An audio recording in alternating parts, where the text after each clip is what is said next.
listening to the Agent Survival Guide podcast, a podcast for today's insurance agents. Informing, educating, empowering, improving the way you do business in an industry that's anything but static.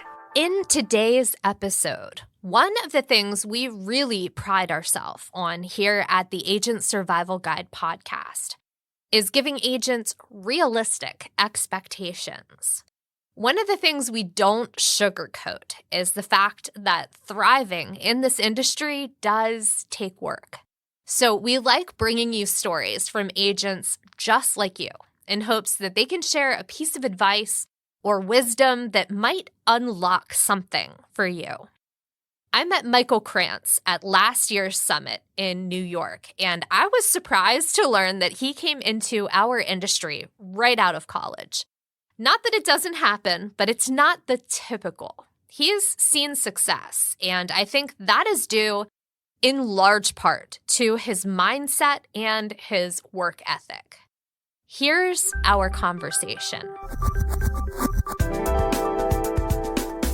So my name is Michael Krantz. I got started in this industry straight out of college. I come from a family background of insurance. My father has over 45 plus years in the group health insurance business. I actually also have a brother who's in the insurance business as well. I mean, straight out of college, I was applying for these entry-level jobs where you make maybe $30,000, $40,000 a year.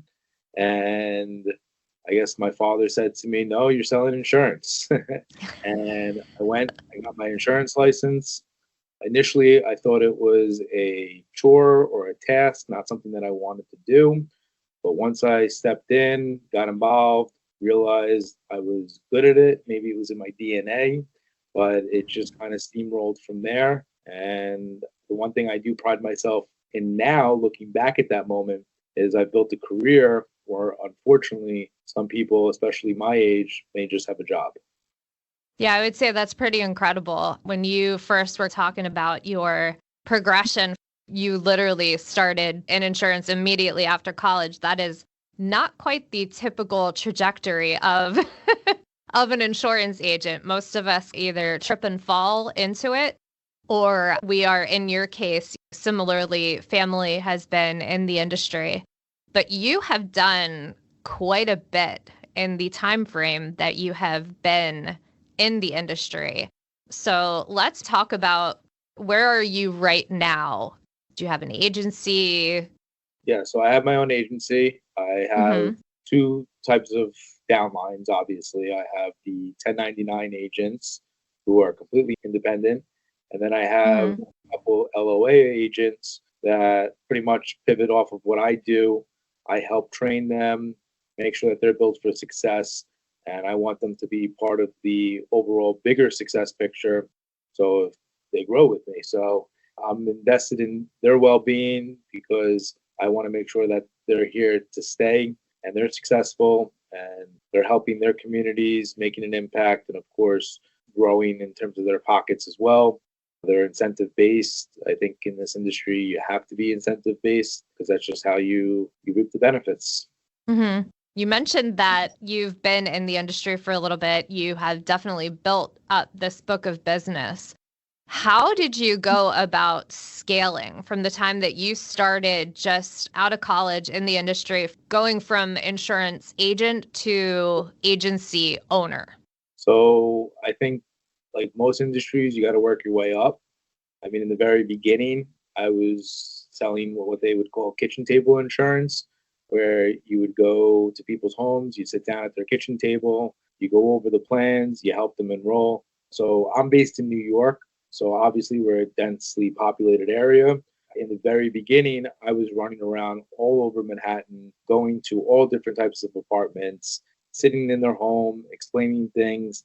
And from there, it kind of just had a snowball effect because they would refer me out to other individuals. And I have to say, those clients that I've actually dealt face to face with have been the most recognizable clients in my book since day one. I mean, fortunately, COVID changed the landscape in terms of not needing to meet with people in person anymore.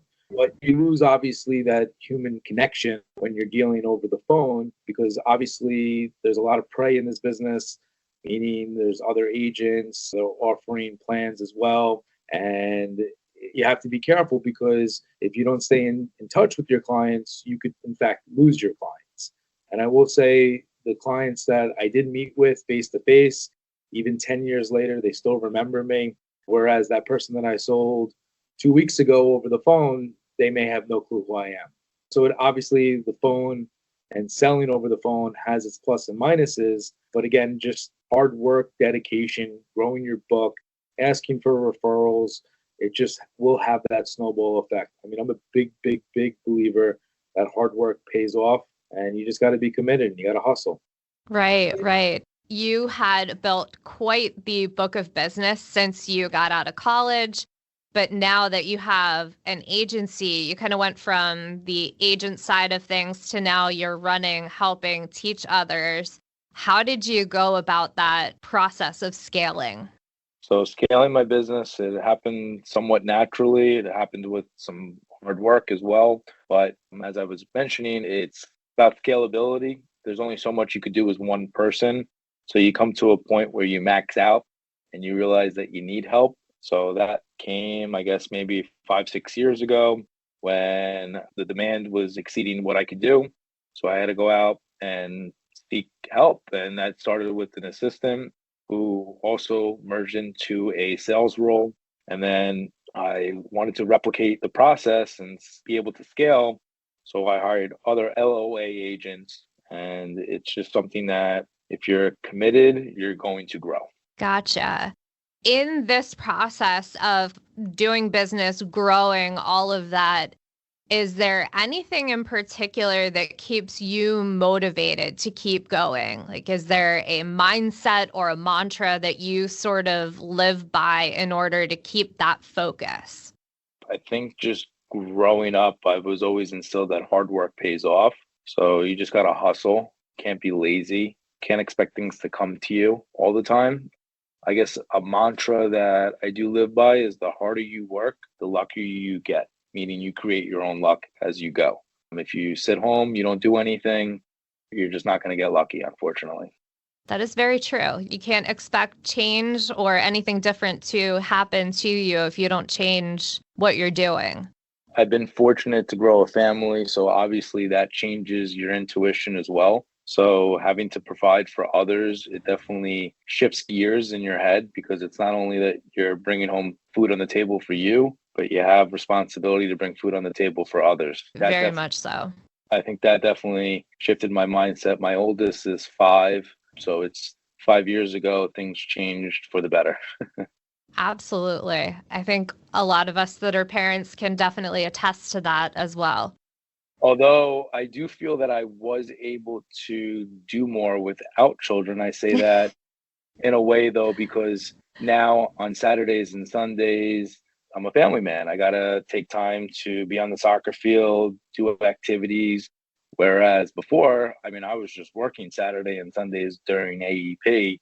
And now I don't work on Sundays during AEP. I'll work some of the day on Saturday, but Sundays I like to take off and be with my family. Whereas before, I was just working 7 days a week during AEP. Right. And I think that's part of being an agent is that along with when you are your own boss, you need to sort of have your own motivation, but then you also have to figure out the organization piece of it. And, when are you going to work? When are you going to take that time to rest and hang out with the people that you are basically doing this job for? I think the time management skills definitely are always evolving, always changing. So you just got to keep that intact. Time is something that you're not going to get back, unfortunately. That is very true. Very true.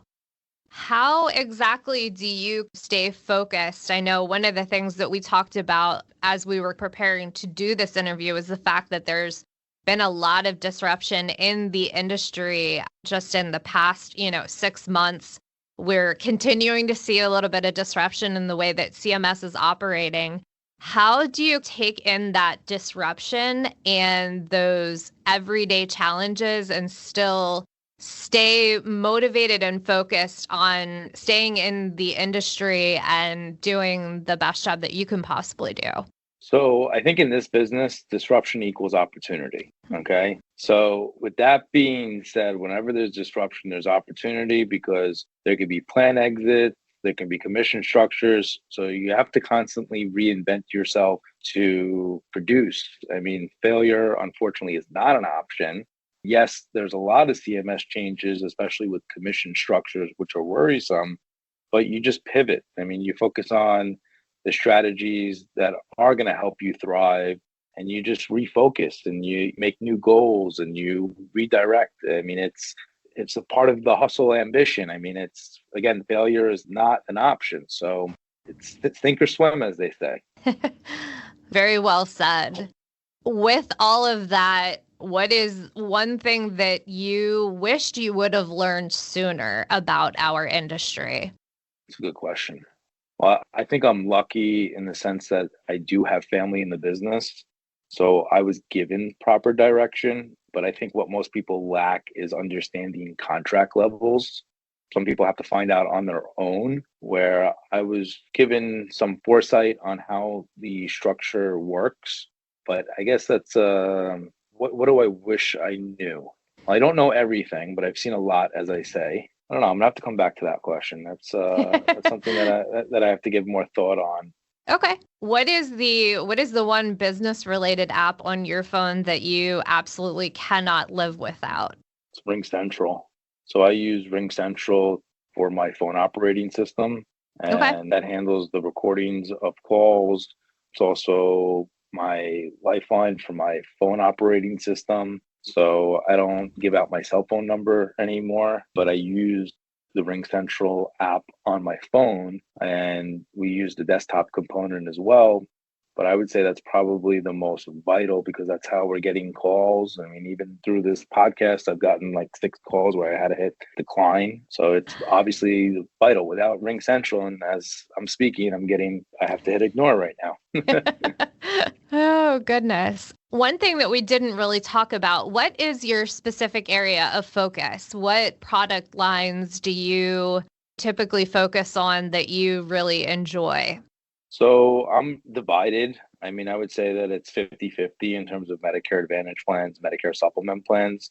One thing that I always say is I don't chase commissions or products. I always lead with my front foot, trying to do what's best for the client, because that's what will reward you in the end. And one of the biggest goals is to get referrals. So if you lead with your front foot and you do the right thing, referrals will come and you will grow your business. All righty. If someone is just starting out in the industry, do you have any advice that you can give them other than maybe what you were kind of saying about understanding commission levels? Being committed. I mean, it's not a get rich fast scheme. It's slow and steady wins the race. I mean, hopefully the viewers listening to this understand that this is a residual business, and the years that you stay at it, the more residuals you're going to build up. So it's just staying committed. And I think one of the hardest part is in terms of recruiting younger people in this industry is the lack of structure, meaning you get someone out of college, you're telling them, great, you're going to go sell Medicare, get your insurance license. You don't have an office. You don't have 9 to 5. You don't have benefits. You go home to your mom and dad and you say, this guy told me that I'm going to go sell Medicare insurance. They may say to you, go get a real job, which I think is a challenge, but you have to find the right qualified people for this role. Obviously, not everyone is meant to do any industry. You have to find people, and there's a saying that I was told is hire fast, fire faster. Okay. If someone's not a good fit, okay, and you feel that on day one, you got to cut the cord because they could be an anchor to you, a time source. You want to find people that are committed and the right fit for you. Would that advice still be what you would say for someone who has a little bit more experience, or would that advice change for someone who's a little more seasoned in the industry? So I think it really depends on the person. You just have to make sure that whoever that you're going to work with, they're a good fit for you. So I mean, I've had people who've come to me with their insurance license, had past experience, and unfortunately, we're just not good fits. I mean, it's not Right. purpose, as they say, it's not personal, it's business, and you Hmm. just want to make sure that you align your company with people that you believe in and you want to work with. Just because they have a pulse and an insurance license doesn't mean that they're built for your chain of command per se. Gotcha. Is there something recently that you have read, watched, or listened to that has been beneficial to your work? I have been involved in the Facebook groups lately. Okay. I think that's been getting a lot of traction with these Facebook groups, and I'm sure you've heard of some of them. Obviously, the Medicare Monsters, seven-figure Medicare agent, seeing what others have to say, what they're doing. That's how you learn. You learn from others. That's something that I've been more involved in, but I will say I'm more of a taker, not a giver, meaning I like to just read. I don't comment, I don't post. I mean, even this podcast is the unusual for me. I like to just stay in my lane, work. I don't like to chase any clout. I'm not looking for recognition. I'm just trying to build my individual business, wealth, goals, career, etc. Gotcha. Is there anything that you have going on right now that you would like to shout out here on the show? Don't be afraid, especially given the changes that could be detrimental. Just keep going forward. I mean, obviously, we've lost commissions. We've seen plans reduce commissions. But again, just keep going forward. I think that's good advice because, quite honestly, we're going to have an ebb and flow in this business. And I think over time, you can probably talk to people who've been in this business for 20 years that they've seen disruption, maybe not quite to the level that we've seen lately, but that they've stuck it out and they've done it. And I think that if other people have managed to do it in the past, there is still, hope moving forward. This may be a sensitive subject or recommendation, but I think there should be quotas in this business too, because I think there's a lot of dead weight in terms of producers, and it's not fair to the local agent managers that have to deal with people who barely write any business. And it takes away their time from other people's times who are actually producing. So I just personally believe there should be quotas in this business because there are so many people entering this field now, okay, because they think it's a get rich fast scheme, okay. They may see that Medicare producers are doing very well, so they want to give it a shot, and they're having a hard time getting off the ground. And in some cases, not all, they become anchors to their support systems. Trim the fat. I mean, getting rid of the anchors to your local agent manager.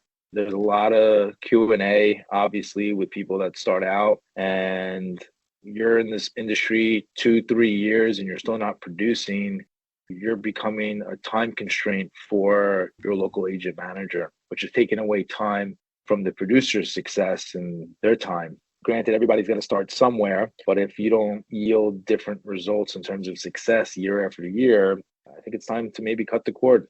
Now, we had said about coming back to that one question, what do you wish you knew when you started out? Do you have anything there or still not quite sure? I think I can answer that. Having more of an online presence, especially in terms of reviews, I wish that was something that I was asking for in the very beginning. I think we're all afraid of asking sometimes for a review because it may not be someone's norm to write a review. And of course, you're always worried about the negative review, okay? Which is probably why I was hesitant to ask for reviews, because you just don't know when that person's going to say something negative unbeknownst to you, even though you tried your hardest. It's just, you don't always jive with everyone in this industry. So that's where the concern was in the beginning. But even if you have a negative review, it's how you react to that review that people actually still appreciate the commentary, or how you handle a situation. I mean, nobody's perfect. No company is perfect. And people also become suspicious when you have 100 or 300 positive reviews. And where's the negative reviews? So I think negative reviews actually are a good thing because it shows that you're real. That's true. That's an interesting way to look at that. Is there anything else that you would like to mention here today or anything that we did not cover? I think given the disruption in this business and the changes, I think we do have to evolve as salespeople and maybe start selling ancillary products. So that's something that I've kind of looking to shift my mindset in, is just to become more of an expert in different categories. Now, you can't be a jack of all trades, or maybe you can if you're really special, but I think that's something that I'm looking to do, is expand my portfolio in terms of what I offer, just to open up different lines of revenue streams going forward. Alrighty. Well, Michael, thank you so much for appearing here today and for so graciously answering my questions, and also for working through all of the technical difficulties that we have had here today. Just another example of pressing forward and continuing on the path there. I appreciate the time. Medicare is definitely subject matter that impacts almost everyone, and being knowledgeable, being able to help others, it can be very rewarding in the end. Alrighty. Well, thank you so much. Thank you. All right. Hope you have a wonderful day. Special thanks again to Michael Krantz for the interview. And thank you for listening to this installment of our Agent Survival Guide podcast. We will see you next episode. The Agent Survival Guide podcast is a production of Ritter Insurance Marketing, an integrity company. Special thanks to our guest, Michael Krantz. Recording and production by me, Sarah Ruppel. Podcast designed by Urban Rivera. Artwork by Tina Lamoureux. Follow along with our show wherever you like to listen. Like what you hear? Rate and review our show on Apple or Spotify.